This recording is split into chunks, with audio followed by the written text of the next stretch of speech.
guys, this is Pat Mesiti coming at you live at 5, and today's going to be a little bit different because I want to read from a piece of literature that someone sent to us, and I trust that it touches you. But before I do that, I just want to share something. You know, I really believe where we are in right now with these dictatorial lockdowns, really, it's a result of panic governments.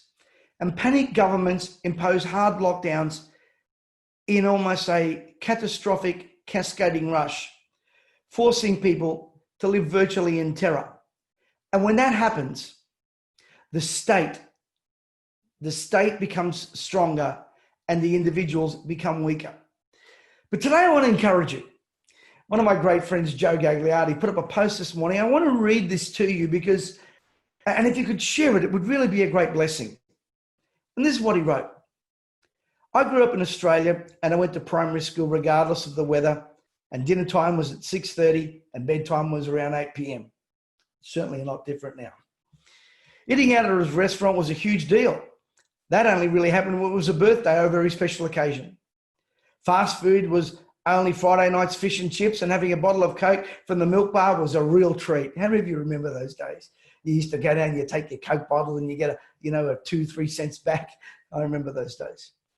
You took your school clothes off as soon as you got home and put your home clothes on.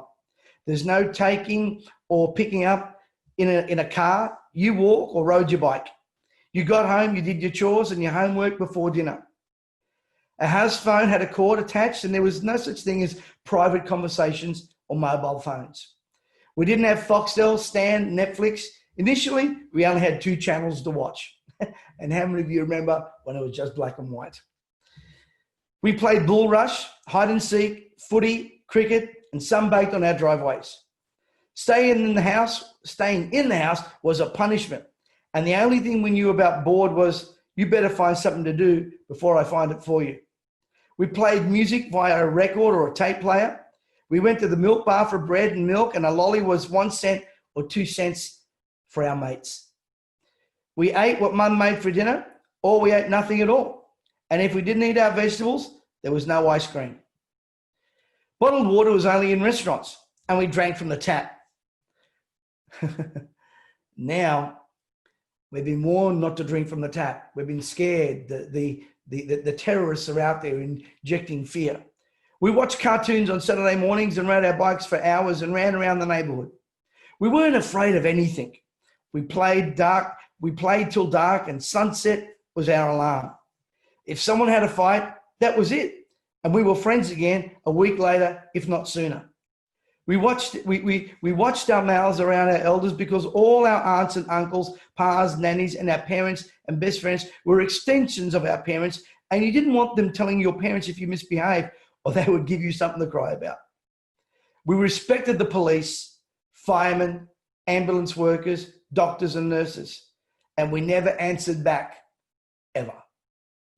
Wooden spoons and feather dusters were the cane of choice, and we got detention at school for not doing homework or being late to class or being naughty. These were the good old days. So many kids today will never know how it feels to be a real kid.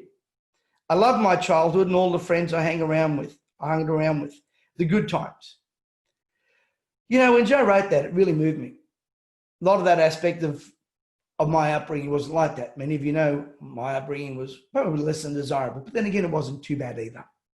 And I'm very grateful. To every down, there is an up. And sometimes we forget how good we had it. I really believe it's time to get back our country. The police states that we are forced in, we need to fight for our rights. As I said the other night, I'm sure that the Anzacs did not die for us to live under the totalitarian governments that which we are subjected to right now. Curfews are tools of repression, of martial law, of military occupation. They are not part of living and thriving in a parliamentary democracy.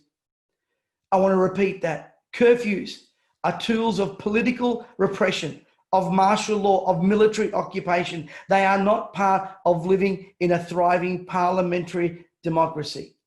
We are a democracy. I want to still have our kids enjoy what we enjoy. And if we don't speak and pray and march, last night Christine and I were talking, what can we do? Do we take to the streets? One of the things we can do is we can pray. The second thing we can do is we can all vocalize, and not just on social media. The third thing we can do is we can project goodness and gratefulness. The fourth we can do is expose evil, whether it's in the guise of a Chinese virus and the lies that we've been told, whether it's a form of the rampant trafficking, rapes, murders, and abuse of our children, or whether it's exposing the lies of our political leaders.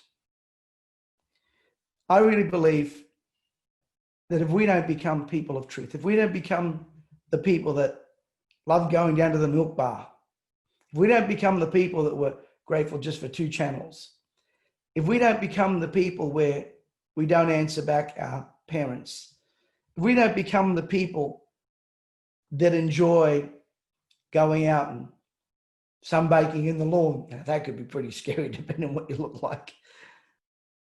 If we don't get back to the basics, we really don't have a future. And the things that I read from Joe's post are fundamentals.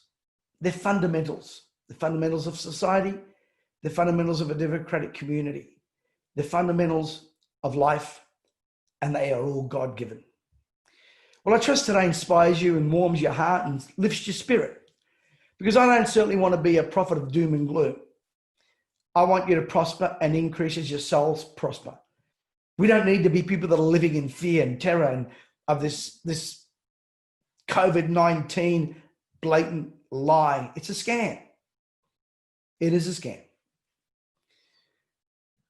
Many of you say, Pat, people are dying. People die every day, folks. But it seems like right now, if you get hit by a bus, they put you down as COVID-19. Seems right now, if you die of cancer, they put you down as COVID-19.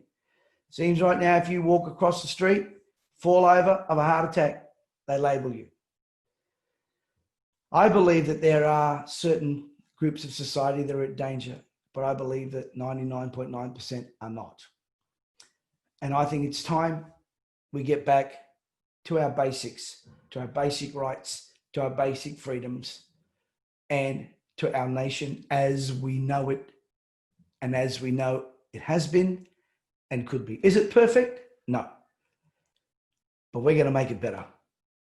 And by the way, it's our voice.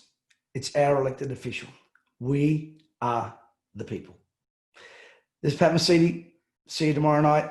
Hey, make sure you join us Sunday morning at Reborn. Very special international guest, Dr. Rob Thompson, is coming in. What a message he's prepared for us. Be part of it. And hey, tomorrow, if you're on the Gold Coast, it's a public holiday. Enjoy. God bless you.